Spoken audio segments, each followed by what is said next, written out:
gear up with coffee and tools. This week, the 3D printer.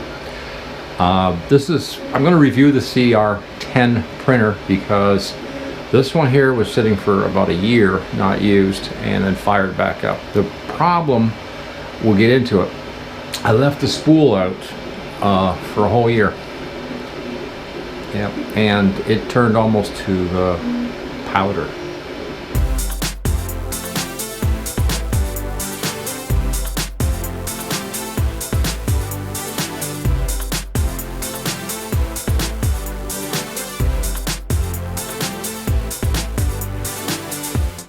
Welcome back to Coffee and Tools. And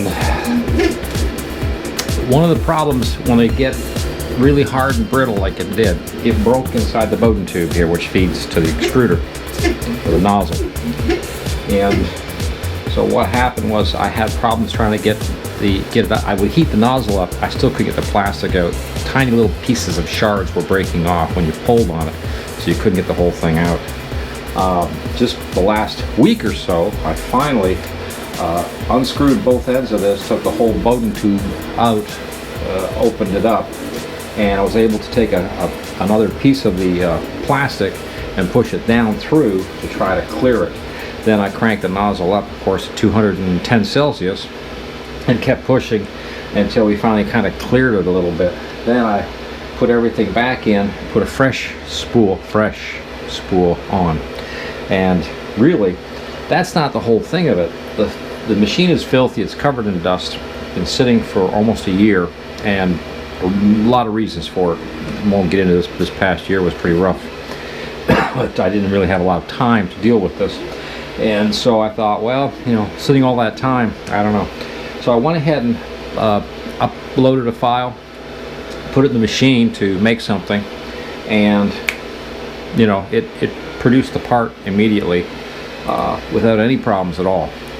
I think in terms of longevity, the CR10 right now is proving to be quite an indestructible machine because I've tortured it a lot, and I really can't believe how well it's working. And this is probably one of the few printers I can say that I can plunk the file in, turn the machine on, tell it to, you know, run the print off a SD card, and I can walk away and forget about it, and I can come back later and the part's sitting there.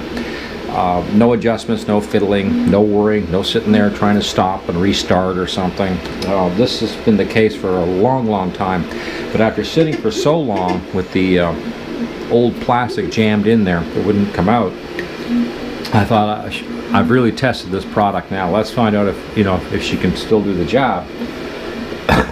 Right now we're making a spool that will move the spool feed up to here. This kind of answers the question. This thing can still do the job. That is amazing. There's still dust on the bed from it sitting for so long. There's dust all over the machine, but it's been sitting up, and I've even had stuff on the plate, taking stuff off the plate. I can't imagine this thing actually working, but it's still working. In terms of 3D printers, there's the CR10S came out a few years later, and then they got the Pro, and they've got a whole lot of you know, Creality's making a lot of good stuff, but I have to just give it a review and say this is basic, but it's the most indestructible thing I've ever seen, and it's been consistently working without any issues. It has had no problems at all. It has showed no sign of stopping, slowing down, or any malfunctions. Nothing. So I must have bought a good one. but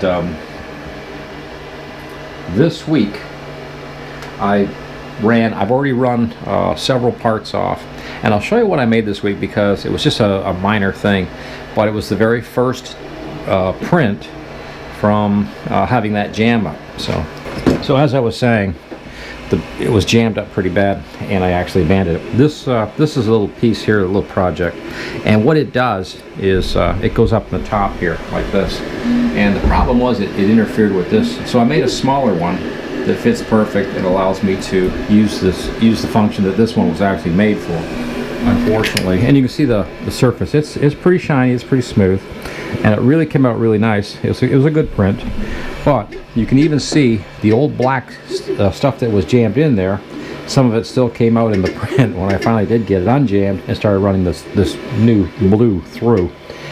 Generally, I stick with Hatchbox. I've had really good luck with them, and this whole situation was totally my fault.